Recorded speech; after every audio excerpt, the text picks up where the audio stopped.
السلام علیکم ورحمۃ اللہ وبرکاتہ۔ بسم اللہ الرحمن الرحیم۔ وحی کیسے نازل ہوتی تھی؟ صحیح بخاری حدیث نمبر 2۔ ام المؤمنین حضرت عائشہ صدیقہ رضی اللہ عنہا نے فرمایا کہ ایک شخص حارث بن ہشام نامی نے حضرت صلی اللہ علیہ وسلم سے سوال کیا تھا کہ حضور آپ پر وحی کیسے نازل ہوتی ہے؟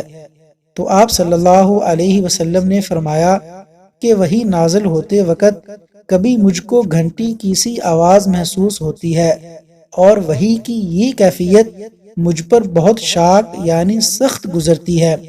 جب یہ کیفیت ختم ہوتی ہے تو میرے دل و دماغ پر اس فرشتے کے ذریعے نازل شدہ وحی محفوظ ہو جاتی ہے، اور کسی وقت ایسا ہوتا ہے کہ فرشتہ انسانی شکل میں میرے پاس آتا ہے اور مجھ سے کلام کرتا ہے، پس میں اس کا کہا ہوا یاد رکھ لیتا ہوں۔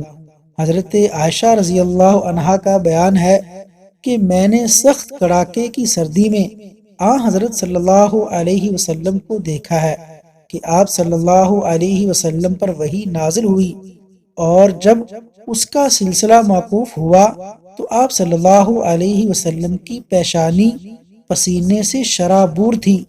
اللہ تبارک و تعالی آپ صلی اللہ علیہ وسلم کی تعلیمات پر عمل کی توفیق عطا فرمائے۔